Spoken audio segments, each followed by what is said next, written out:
ഒരു 4-5 മാസം മുമ്പ് ഒരാൾ ഇതുപോലെ ബുക്ക് ചെയ്തു ഓർഡർ. ബുക്ക് ചെയ്ത് കഴിഞ്ഞിട്ട് ഞാൻ വിളിച്ചു, ഇതുപോലെ സ്പോട്ട് പറഞ്ഞു. ചെന്നു ആ ഷോപ്പിൻ്റെ മുമ്പിൽ കറക്റ്റ് ചെന്ന് ഷോപ്പിൽ കയറിയപ്പോൾ പറഞ്ഞു, ഇല്ല ഇവിടെ ബുക്കിംഗ് ഇല്ലല്ലോ. അവർ സിസ്റ്റമൊക്കെ ചെക്ക് ചെയ്തു, ഇല്ലല്ലോ.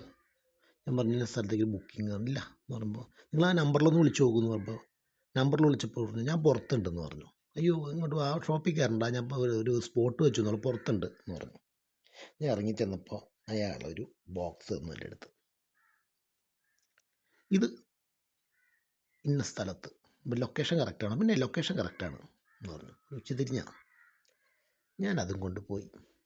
അതും കൊണ്ട് പോകുമ്പോഴൊന്നും പ്രശ്നമില്ല, സംശയമില്ല, നമുക്കൊന്നുമില്ല. അതും കൊണ്ട് ഞാൻ കുറച്ച് ദൂരം പോയി. കുറേ കഴിഞ്ഞപ്പോൾ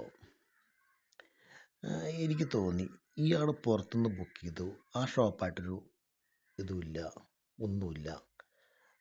പോർട്ടലിൽ ഇതിൻ്റെ ഒരു അഡ്രസ്സ് കൊടുത്തിട്ടുണ്ട്. ഇയാളെ ഏതെങ്കിലും ഒരു മൊബൈൽ നമ്പർ ഇയാൾക്ക് ഫേക്കായിട്ട് ഉണ്ടാക്കി കഴിഞ്ഞാൽ ഇതൊക്കെ ചെയ്യാൻ പറ്റും. അങ്ങനെയൊക്കെ മനസ്സിൽ വിചാരിച്ച് പോയി. തോന്നലായിരിക്കും, ചിലപ്പോൾ ഉള്ളതായിരിക്കും, ഇല്ലാത്തതായിരിക്കും. ഞാൻ ചെന്നത് ഒരു പഴയ കെട്ടിടത്തിൻ്റെ മുമ്പിലാണ്, കുറച്ച് ഉള്ള ഏരിയയിൽ, എറണാകുളത്ത് തന്നെ കുറച്ചുള്ള ഏരിയയിൽ പഴയ കെട്ടിടത്തിന് മുമ്പിൽ ചെന്ന് വിളിച്ചു കഴിഞ്ഞപ്പോൾ, ആ ബ്രോ ഞങ്ങളിവിടെ ഉണ്ട് ബ്രോ, പോരെ എന്ന് പറഞ്ഞു. ഞാൻ എവിടെയാണെന്ന് ചോദിച്ചു. 3-ാം നിലയിലാണെന്ന് പറഞ്ഞു. പഴയൊരു കെട്ടിടമാണ്. അപ്പോൾ അവിടെ എന്തൊക്കെ ഓഫീസുകൾ പ്രവർത്തിക്കുന്നുണ്ടായിരുന്നു, ഇപ്പോൾ എല്ലാം അടച്ചിട്ടൊക്കെ, ഷട്ടറൊക്കെ പൊടി പിടിച്ച്. സൈഡിൽ കോണിയുണ്ട്, കയറിപ്പോരെന്ന് പറഞ്ഞു.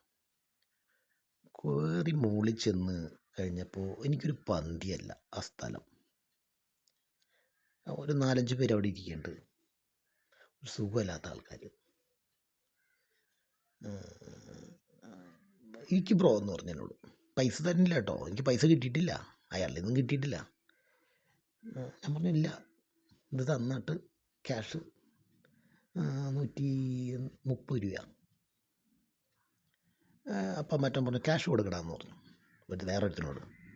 അപ്പം പറഞ്ഞു ബാലൻസ് ഇല്ല, ഇതിൽ ബാലൻസ് ഇല്ല, ഗൂഗിൾ പേ ബാലൻസ് ഇല്ല എന്ന് പറഞ്ഞു. അപ്പം ഞാൻ പറഞ്ഞു ആര് തന്നാലും മതി എന്ന് പറഞ്ഞു. വളരെ സൗമ്യമായിട്ട്, വളരെ ഇതായിട്ട്. കാരണം അവർ ഇരിക്കണത് ആ രീതിയിലൊരു സെറ്റപ്പിലാണ് ഇരിക്കണം അവർ. എനിക്കറിയാം കൊണ്ടുവന്ന സാധനം, അതുകൊണ്ടാണ് ഞാൻ പറഞ്ഞത് കൊണ്ടുവന്ന സാധനം എന്താണെന്ന് എനിക്ക് സംശയമുണ്ടെന്ന്. അവരിത്തിരി പ്രശ്നത്തിലാണ്. അപ്പോൾ ഞാൻ പറഞ്ഞു ആര് തന്നാലും കുഴപ്പമില്ല പറഞ്ഞു, വളരെ ഭവ്യതയോടുകൂടി. കാരണം ഒരു ഉച്ചതിരിഞ്ഞാണ്, മെല്ലെ മെല്ലെ ഇരുട്ട് വീഴാവുന്ന ഒരു ഇതൊക്കെയാണ്. ഞാൻ രാത്രിത്തോട്ടം, അതിന് തൊട്ട് മുമ്പത്തോട്ട്